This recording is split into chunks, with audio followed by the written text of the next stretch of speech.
And then I tell them top down, that's where you need to spend your time. Don't be spending all your time doing this. Said balance out, what you feel to yourself are priorities. And then that gives you a plan. So even if something happened, bang, COVID shut businesses down, you have a plan that you can modify your timeline, you can modify your objectives, but you're going in the direction that you want to go in.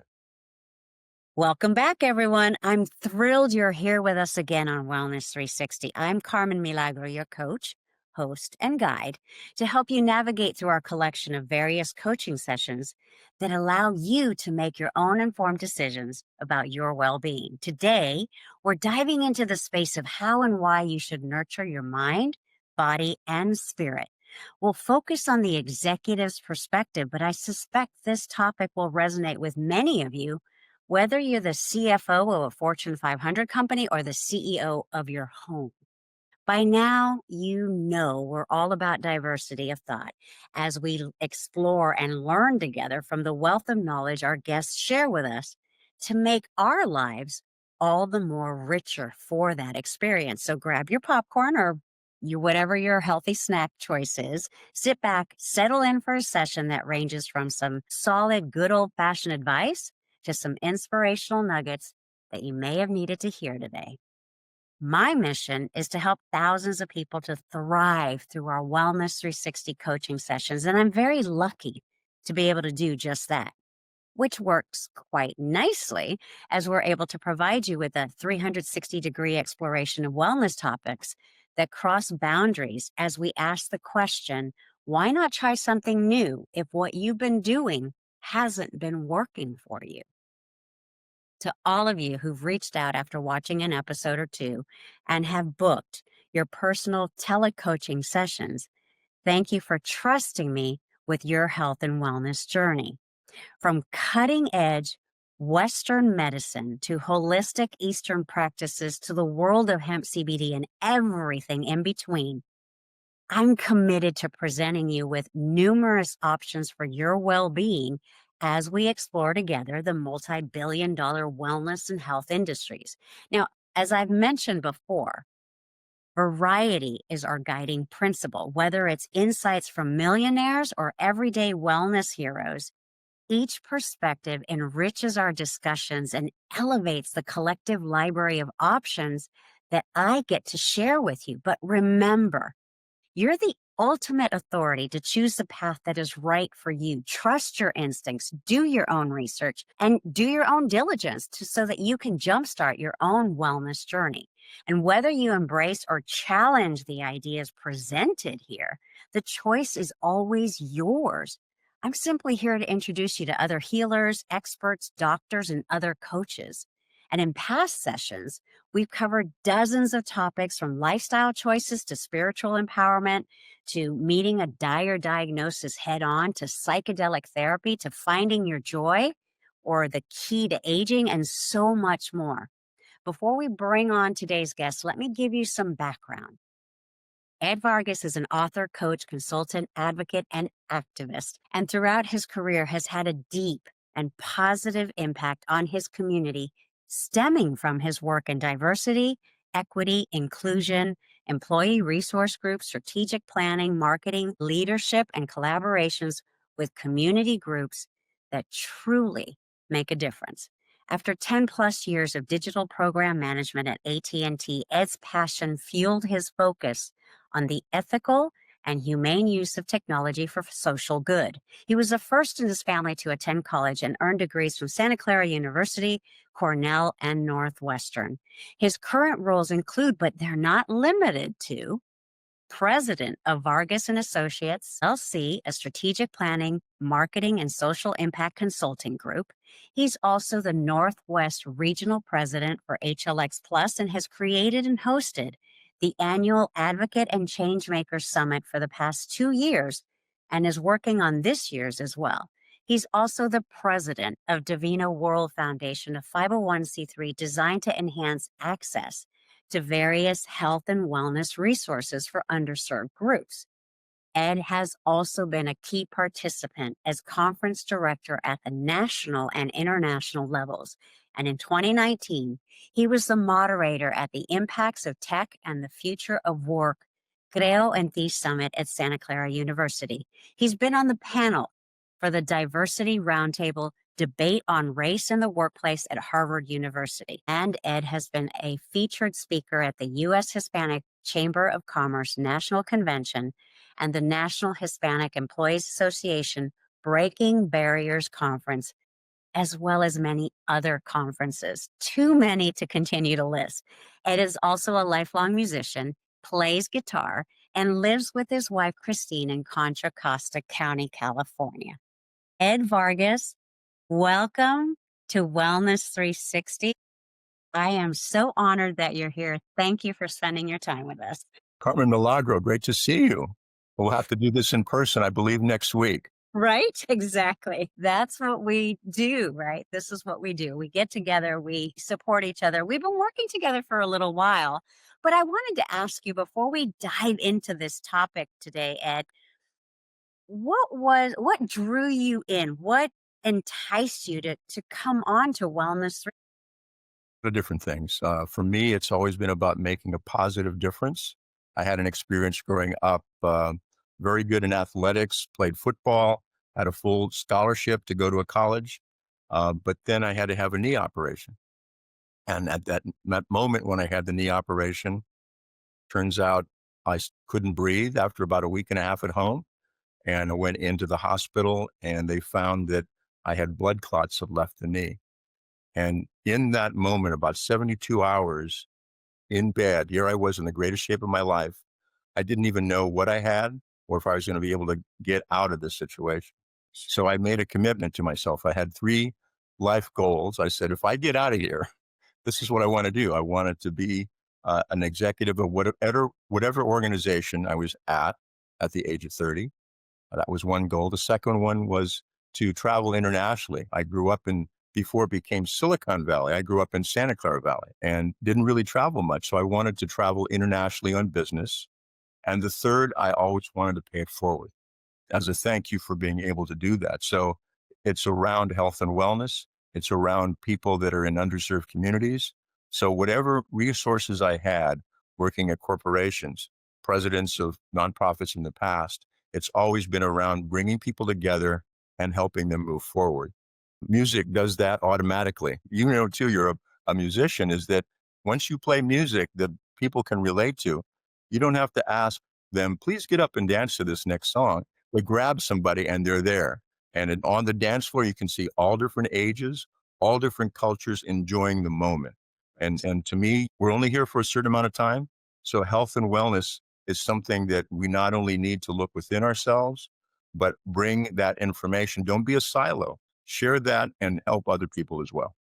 Well, thank you because you just really encapsulated why Wellness 360 with Carmen Milagro exists. It was the opportunity to share not just my insights or my expertise or my thoughts and view on health and wellness, but other people's thoughts and experiences and their stories. Like this allows me to reach more people than what I was doing before. And yes, of course, the one-on-one coaching that I do when people do contact me, that's super important. But at the end of the day, if one person is able to improve their life after watching us today, then that to me is an incredible byproduct of being able to speak to thousands on this platform. So thank you for joining me. You're welcome. Look forward to So this conversation. absolutely. And, I did say, and we're focusing on the high level executive perspective, that experience. Typically, what would you say that the 5 key characteristics of career executives, CEOs, CMOs, CTOs, what does that embody for them to get to that level, in your opinion? Well, I think number one for me, it's always been about building credibility. When you have that relationship start, that builds trust. And if you give respect, 99.9% of the time you get respect back. One example was when I was in the packaging business, and I was a group planner for 5 divisions. One of them was about nonwovens technology, which was just starting out at the time. And I was given the opportunity to be I had 3 hats. I was the publisher, editor, and conference director for a startup international publishing group about this technology, a B2B type relationship. And the opportunity, not only I was doing conferences 5 consecutive days in a row. In the US, we had one in Quebec. And then the challenge I had was, okay, the parent company bought a trade show in Tokyo, and now I need to do a nonwovens conference there. And from my perspective, I didn't know anybody in Japan, didn't speak the language, but what would be the challenge for me to do that? And I introduced myself to the CEO of this nonprofit, the CEO of the group that handled the trade association there in Japan, and he was CEO of his own company. So again, I had my business card printed in Japanese on the back. And when I met him, I introduced myself and bowed deeply. And that became a bond. In our culture, we respect our elders. And in the Japanese culture, the same thing. And I learned that one of the reasons we weren't getting senior executives in our conferences is that unless they spoke impeccable English, they would feel embarrassed. So I said, okay, let's do this. We will bring people to do simultaneous translation in Tokyo. So your speakers can speak in Japanese, and everyone in the audience will have headphones. And the headphones, they can choose either English or Japanese, and vice versa. When there's an English speaker, they can hear it. Bingo. That was the thing that bonded us. He then took me on a tour of 3 cities, meeting the other CEOs, and it was a very successful event. So to me, it's not just believing in what you can accomplish with your products, with how you create things. It's connecting with people at that very human level, and people that would understand their culture. You can resonate and really build on that. So I would say from what you just shared with us is that credibility, the trust, taking risks, right? Connecting with people, and all of this at that executive level requires drive, determination. To be strategic, yes. I was able to express myself. So even now, that was a one-on-one that I had, but now there's something called, is it social media? And from that perspective, how do you influence? How do you present yourself? There are people that are now called influencers because what they print out or what they put out, people believe or they follow them. Okay. So you have to make that transition to understand that it's no longer newspapers anymore. It's how to use social media to get your message across. For me, it's also visionary leadership. When back in the day, we would have an analysis with strengths, weaknesses, opportunities, and threats. And with things like when we first met, it was, when the people there in the San Francisco Mission District needed supplies because things got shut down with COVID. And that also impacted farm workers. So I started getting involved with Procter & Gamble and facilitating truckload donations to those underserved communities, again, to try to help people that needed that kind of help. But strategically, over the last 3-4 years now, 3.5 years, I've facilitated 5 of those truckloads and retail value worth about $500,000 each. Again, collaborating with different groups, bringing people together to reach an objective. All of this, and what I'm trying to get at, right? Because we want to talk about nurturing ourselves, but when you are out there changing the world, the long hours that you're working to build these connections, to build these relationships, the hours upon hours, the deadlines, the stress, I would submit to you that so many high level executives don't take time to take care of themselves. They don't eat properly. They don't sleep properly. They're trying to change the world. That requires a lot of commitment and drive and dedication. So in your words, why do you think so many executives forget to focus on their well-being, like their spirit, their emotional well-being, even their physical bodies? Why do you think that happens? Some people, again, they have not been in this situation before. They've not had this title in a company. So sometimes it's for the responsibilities that they have. Until they get into that job, they don't really realize how deep that can be. And working with a small startup company like I did at AT&T, it was Pacific Bell, SBC, AT&T. So they kept growing by acquisition. And that was a much, much different environment, especially the last 2 years that I worked there. I went through 4 reorganizations.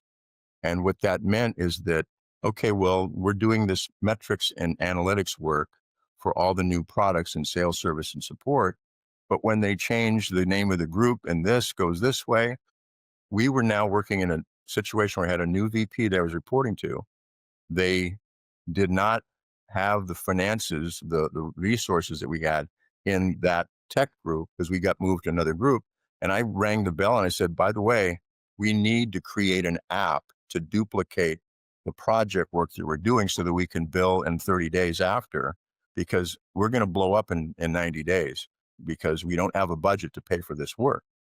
Really? So I worked out with corporate finance and a team of people, and we created a duplicate app so that that wouldn't be a problem. And then I got tapped on the shoulder by other VPs. They were also going through that same situation. So to answer your question, sometimes we don't know what the impacts are going to be. And if you go through the process of, I'll do this, I'll do this, I'll do this, because you're either after the salary, you're after the title, it's not a good balance. So to me, it's always been important. Something that has been with me my whole life has been music. So that's my personal go-to, is that if I'm going to a sales presentation or feeling, different, I'll listen to my favorite songs, and that changes my energy. If I'm learning a new song on guitar, that makes me feel good about myself that I've accomplished something. Now, if you get to play with other musicians and everybody's there in balance and, working along with each other, they call it in the groove. That's another complete different level. But when you're performing, and this one too, if you're performing with a live audience, you feel this energy that people are just there happy to celebrate, and they listen to what you're doing.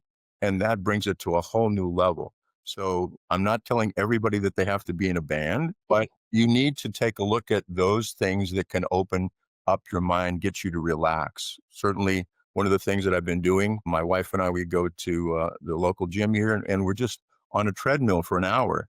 And I'm always kind of pushing myself. How much can I go and burn these calories? But I feel good when I complete that. I feel I'm taking care of my own health. It's not leaving it to somebody else. Well, I can't do this, or someone, will do this. Well, you need to understand and accept and work from within. So you mentioned music, creativity. I'm gonna sort of add a little bit there to that component. You mentioned taking care of yourself physically, exercise, right? What would be the third thing that you do for your spirit, your mental well-being, or your physical well-being? Well, for me, in the background here, there's a picture of my parents and my wife's parents when they were married. So the core for everything for me, for my universe, is family. And it's to the point now where a lot of what I'm doing in the education area, because I now have a grandson, and the world where I was at is so much different today. So to me, it's a family of people that I love, that I grew up with, that are still my relations. But I also extend that when I'm working at companies. I was involved with the employee resource groups at AT&T. And it wasn't just the Hispanic group. I was active in 5 groups. And it was the opportunity for us, if, there's a best practice that the women of AT&T were doing, and Asemos, we'd share that. We had an annual conference in Texas, and each group would put together what their best programs were and share that with everybody so they could be replicated.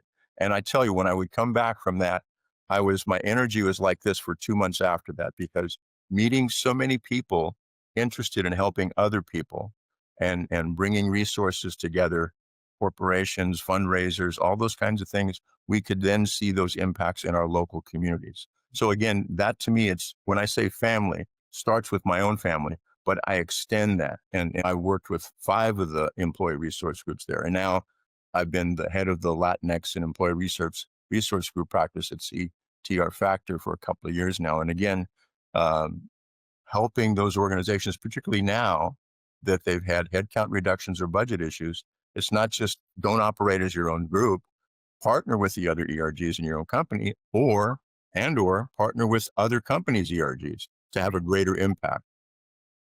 Love this, Ed, because obviously you and I have a lot of similar goals and we are working together on different projects. But I always tend to, when I am working with people who are sharing with me, they're having, struggles for whatever that is. And a lot of times I've found that when you go outside of your own personal struggles, if you're able to, and you go to help someone else, what you get in return isn't just great, I helped someone else. I feel like a lot of times for your own spiritual well being, you get so much more in return.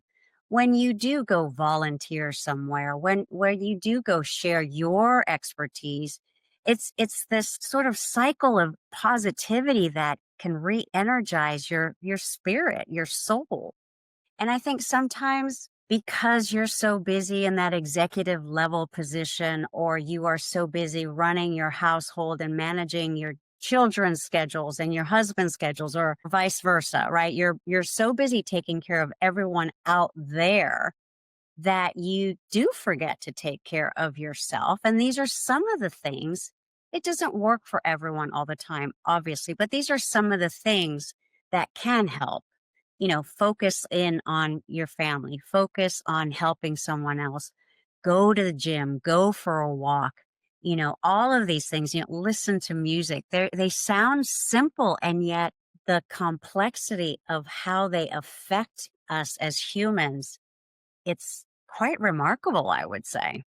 For me, theoretically, I could just be sitting back here and playing my guitar and enjoying life. But when I see young students, particularly those that have not had anybody in their family go to college before, I want to, lift the curtain and show them here's an opportunity. Here's a scholarship. I even created something back when I was a group planner and how we helped develop business plans for each division. I modified that and I created a career college strategic planning tool. So when I would speak to students, high school students, I helped create something called High Tech Day at AT&T, and we'd invite local high school students to our facility and we give them STEM workshops, science, technology, engineering, and math. And then my role is I handed out my planning tool, piece of paper, and I had them write down, not just think about it, but write down, tell me where you want to be in 5 years. That's your vision. Okay, so you wrote that down. Now, what are your goals that you need to set so that you can reach that in 5 years? And they'd write that down. Okay, so you have the vision, the goals, and now you set objectives on a timeline. And then they'd write that down. And then after that, okay, when I went to Santa Clara University and got my business degree, tuition was $22,000 a year. Now, undergraduate tuition is $62,000 a year. But you need a financial strategy. You get scholarships. You go to community college for 2 years and transfer over. You become an intern. So those are the things. Then they start to put a plan together. And then I tell them top down, that's where you need to spend your time. Don't be spending all your time doing this.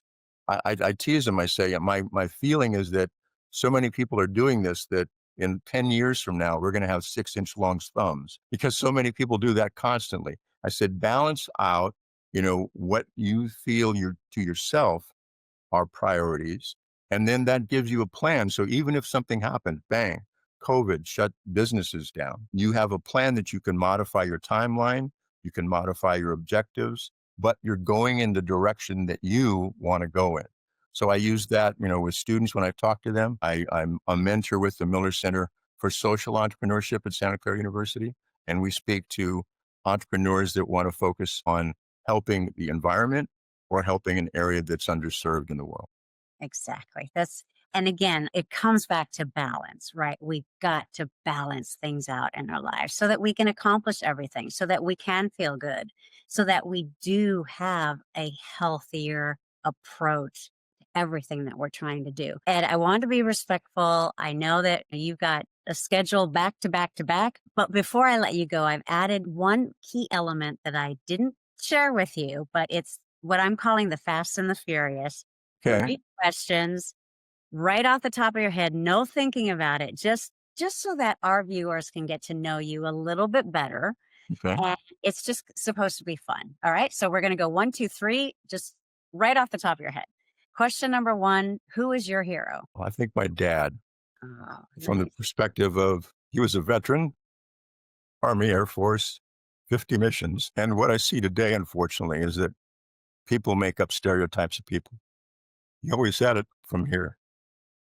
And that's a person that I still look up to. Oh my Sorry gosh. about That's okay. Thank you. This is why we do what we do, right? These are the stories that help us connect to other people. What is your favorite sandwich?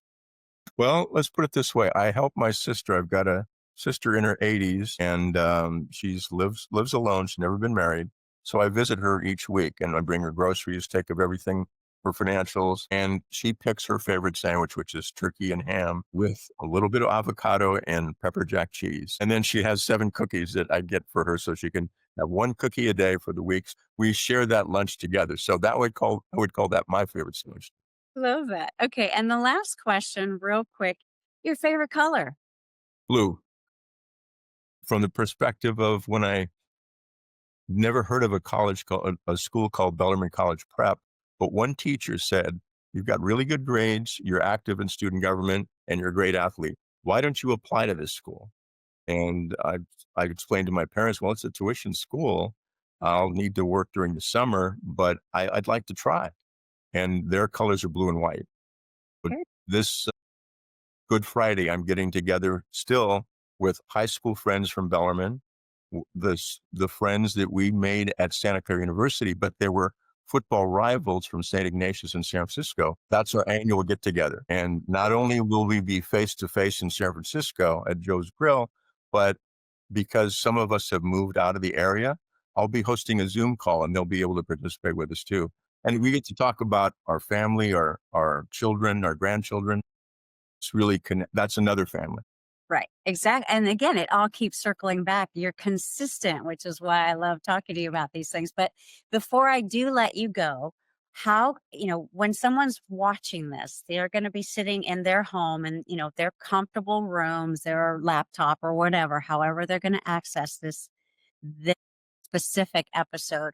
If someone wanted to reach out and speak with you and connect with you, how do they do that? I think the best thing is LinkedIn. I've been on that for a long time. I just did a podcast from a gentleman who was in Melbourne, Australia on Monday. I was with the Bill.com folks there yesterday. I'll be at a tech event on Friday. Next Wednesday, we'll both be at the Latino Business Action Network. But all of it's consistent on LinkedIn. So people can reach me that way. I can consult. We'll be partnering with expandiTV, then build that out even more. So that's the direction I'm going in. People, if they want to learn more about what I do or get involved with the activities that we put together, please reach out to me on LinkedIn. Thank you so much for your time, Ed. I really appreciate it. Thank you for sharing so much of yourself today. I think, it speaks volumes when you're able to be so open and candid and honest with our viewers. And I think I appreciate it. And I know they do as well. Thank Thank you for all that you do, Carmen. Appreciate it. Even when these older bones start aching, there's a oil that I use from Davina, and you. it Oh, feels better the next day. Yeah. So thank you for what you do too. thank you, Ed. I'll talk to you soon. Thank you so much for joining us today. Take care. Thank you. And to all of our viewers, thank you once again for tuning in time and time again to share in the experience that I get to have when I talk to our experts like Ed Vargas. Their perspectives, their stories, their insights on what they do to keep themselves healthy, what they're doing for the community. All of this, in my opinion, is a part of Wellness 360 because we're looking at our human connections from a 360 perspective. So until next time, please feel free to reach out to me. You'll see the QR code at the end of this episode. You'll see the website, davina.store. That's where you can connect with me. If you want to reach out and set up your own personal coaching sessions, That's how you reach me. That's how you learn about everything Carmen Milagro and Divina Wellness. Until next time, that's a wrap. This has been Wellness 360 with Carmen Milagro, and I'll see you next time. Thank you, everyone. Bye.